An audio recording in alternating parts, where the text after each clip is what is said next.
Welcome back to a Tomboy Rex. I'm a Tomboy. This is my reaction channel. Of course, on tap we have today the tragic tale of Zyzz, by Sunny V2. Now, if I remember correctly, he was this real big fitness YouTuber that had quite a cult following. And I don't remember what happened to him. He just fell off. I wonder if he passed away because I think people called him out on using steroids at one point, if I'm not mistaken.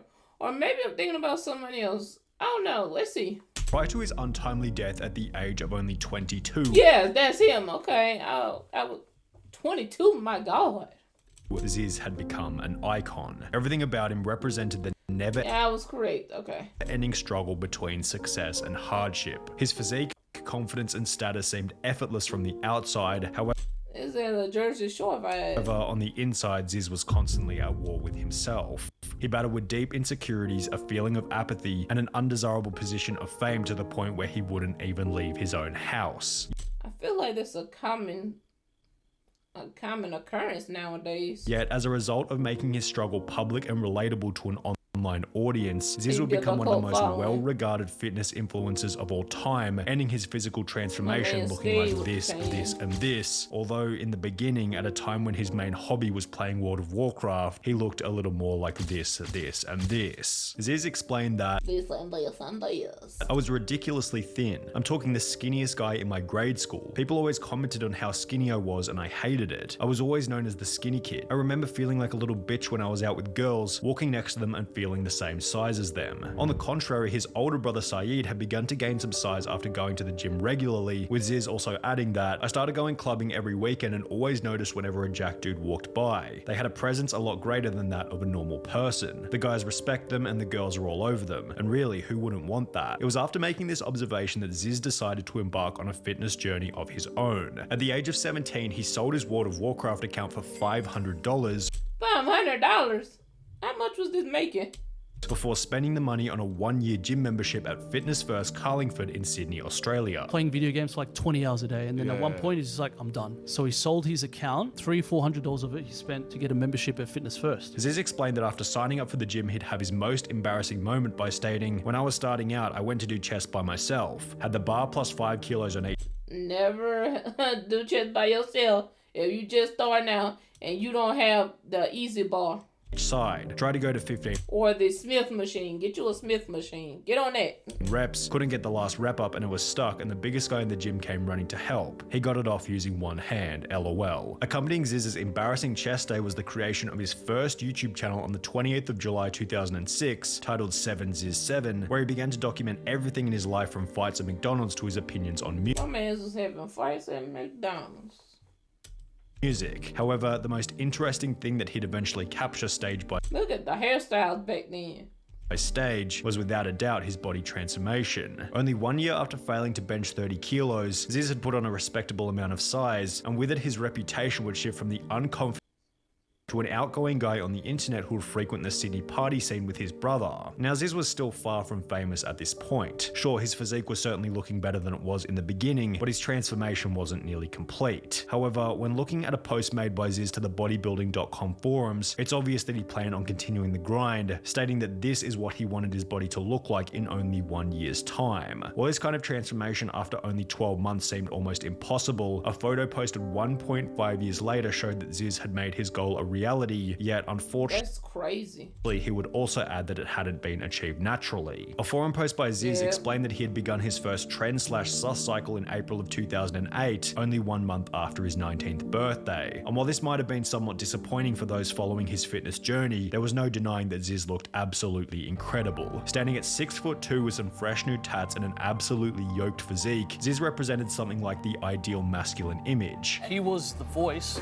for all the skinny dudes out there who wanted to get bigger and get attention or get girls or get noticed or get respect. And did he get all those things? Yeah, he did. However, this wasn't even the primary reason behind why people began to love him. It was that he had this image, yet he tried not to take life too seriously, breaking the overly serious gym bro stereotype. The Zyzz persona was just an act for social media. Zyzz created Zyzz to be his perfect representation of who he wanted to be and who he played up to be for his perceived stereotype based on his appearance. He would state in an interview, "Personally, I'm a very friendly and happy person and believe that people need to lighten up and enjoy life more. I could not agree more. Even though I put on a lot of size and to some look intimidating, I'm one of the friendliest people you can meet. I love playing up my perceived stereotype, and at the end of the day, never take myself seriously, which is one of the reasons that I've accrued the fan base that I have." Because Now, you're sure, it's relatable. obvious that Zyzz Shaversian, the real Zyzz, built his relatable. physique in real life for serious reasons. However, online, Zyzz was more of a character that represented the classic fitness douchebag. He even clarified in one of his video's descriptions that Zyzz is not a person, Zyzz is merely a personification of a way of life. With this being the goal, he began to build a reputation for being somewhat of an... Some YouTubers, I want to say maybe 50 to 75% of YouTubers nowadays are playing a character, or they're exaggerating their personalities for YouTube. Like when you meet them in real life, they not, they not who they are on camera, or they're more down to earth. Or some of them are more of an a-hole than they are on camera. I mean, it just depends on who you get. An online troll. Political views, whichever politician is most aesthetic. Barack Obama's pretty aesthetic for a politician, so he deserves to run the country. What's your religion? Shredology. The belief that transcendence of life into heaven is achieved at 6% body fat. A complete euphoria and sense of accomplishment overcomes the shredder, entering almost surpassing the majestic boundaries of human emotion. What quality do you value most in your friends? Body fat percentage. In the process of playing this character, Zyzz would deepen his legacy by seemingly inventing or at least popularizing a whole new gym bro language. Phrases such as "you mad," "you myron," "fwak," "brah," and "come at me bro" And I done heard these 50 million times in my lifetime. seem to make up more than 50% of Zyzz's vocabulary, and while you might say that these phrases were common before Zyzz, he certainly popularized them even further. In addition to transforming his vocabulary, Zyzz would also see a complete overhaul in his success with women. In a forum post he was asked, "How much attention did you get before working out?" To which he'd respond, "None. I never hooked up with a girl till after I finished school. Yes, strong loser. Never cared about the way I looked." That does not mean you're a loser. That doesn't mean that at all. Did my hair, etc. But that's because I had no self-confidence. As soon as I started going gym, my confidence skyrocketed, and I have no trouble approaching or talking to any girl, and most of the time they come up to me, serious. Now, in all honesty, I wouldn't be able to count how many girls I've hooked up with, lol. Maybe a few hundred or so in the last 3 years, lol. Zyzz had gone from I hope you went to the clinic. a guy who felt inferior next to girls because he was the same size as them, to a And I ain't talking about him necessarily because he's gone. But y'all folks that's out here having sex with all these folks, I hope y'all go to the clinic. guy who, when messaged by hot girls, simply used it as another opportunity to troll. Looking good, I would appreciate an accept so we can chat. Y'all out here sharing y'all energies with everybody. Any and everybody. Thanks. Hey darling, awesome to have you as a friend. Appreciate your offer, but no thanks. You are 7 out of 10 at best. And because I'm a lot more beautiful than you physically, I do not think there is any reason as to why I must undertake a chat with you, as I would only do so with people who are on my par genetics wise, so as to pass strong and attractive genes to my future children. He know that's a troll account. That's why he answering like that. Fortunately, I'm afraid you'll bring our children down 2 points, and judging by your risque DP and ability to message random guys out of the blue, you're more than likely a whore. Thanks for the ad though, hope we can still be friends. Zyzz often posted these hilarious exchanges to his Facebook, resulting in over 400,000 followers, which then gave him the opportunity to feature in Underbelly and another show titled The National Road Trip. Additionally, Zyzz would launch his own protein label and a book titled Zyzz's Bodybuilding Bible, both of which performing quite well upon release. However, shortly after achieving such viral success, Zyzz began to notice how much fame was becoming Look at the person in the background right here. Look at him like, what the world is he doing? burden on his life. That's a lot to take in for a 19-year-old, that amount of fame to hit you that hard. Because of that pressure, you started using more drugs, more steroids. Yep, that's what happened to a lot of child stars. I started saying no to photos and people just thought I was a dickhead. I'm not joking how many photos I get asked for. At a festival, it's up to 400 to 500 sometimes. First few months was like, whoa, this is awesome. Other times you can't be effed, and I feel sorry for my mates who have to put up with it now when they're out with me. Yeah, like I said in another video, these people have a right to privacy. You do not own them. Like, people think they own these people and they don't. They have a right to privacy. Just because they put stuff online or they acquire a following, just because you chose to follow them. You chose to follow them. Just because you chose that does not mean they have to or are forced to obey everything you say or want from them. I would have never expected it to get like how it has. In addition to being asked for hundreds of photos per festival, Zyzz would make a post to the bodybuilding.com forums explaining that every time he'd go shopping, people would yell at him, "Come at me, bro," or "You Myron," and see, the man, maybe he want to go shopping and just like a regular human being. And he'd rather the video that had made him so famous never have been posted in the first place. More negative press would cultivate after his brother Chesbra was arrested for possessing anabolic steroids in mid-2011, with news articles on the topic featuring Zyzz's photos, simply because he was the more famous brother, which became even worse after a video would surface of Chesbra stating that Zyzz was actually the one who introduced him to steroids. Surprisingly, it was Az. He was the one that introduced it to me, even though everyone thinks it's the opposite way around because I'm the older brother. He was the one who introduced me to it. Every week he'll jump on the scale and he'll be like, look, I'm a kilo heavier this week. Next week he'll be 2 kilos heavier. The week after he'll be 3 kilos heavier. And he'd look at me and Babbo and he'll just laugh at us. And I was thinking, what the going on? Like, this guy's putting a kilo on every week and getting leaner and fuller. And he's eating like a horse. Like, something doesn't add up. The immense pressure put on Zyzz not only cultivated a refusal to leave the house unless he had friends around him. He used to be scared just to go out in public, bro, that he needed to bring That's a shame.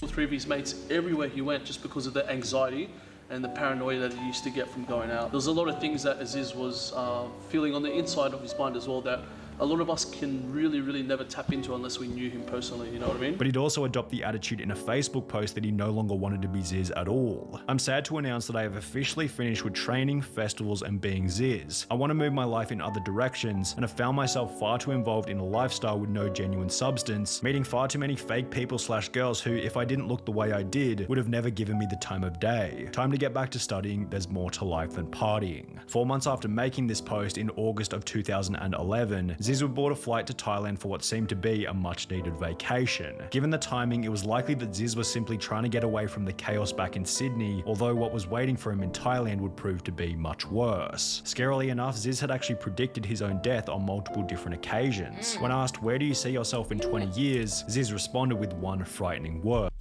That's crazy. And you know what? Quite a few celebrities have, I just said, predicted their own death, which is weird. Dead. And while this response was probably somewhat of a joke, on the 5th of August 2011, while sitting in a sauna in Pattaya, Zyzz would suffer a heart attack from which he would never recover. A well-known Sydney bodybuilder has died after collapsing in a sauna in Thailand. Why is his picture up there and it says image problem, but you're talking about this man suffered a heart attack? That is so evil and shady. To say the 23-year-old had an undiagnosed heart condition, but some say a growing obsession with body image is dangerous. As mentioned in the news report, it was discovered that Zyzz had an undiagnosed heart condition which could have killed him at any time, although of course many have speculated that his use of PEDs helped in causing his death sooner rather than later. More concerned with how his brother was going to be remembered, Chesbra would upload a 19-minute long tribute video titled Zyzz the Legacy, which to this day has gained over 16 million views, with the comments perfectly summing up the positive impact that Zyzz made during his time on Earth. That's crazy. That man was 22 years old and he died from that. So go to the doctor, get yourself checked out, because you never know what can happen, what could go wrong. Get your physicals. Come on, camera. Get your physicals. If you somebody that's sleeping around with 100 doggone folks, go to the clinic. But get your health together. Nowadays, you can't mess with that. That's not something you can mess with. I know personally that's not something you can mess with. So I'll see y'all later. My social media is in the description below. This video is in the description below, so you can watch it. Peace.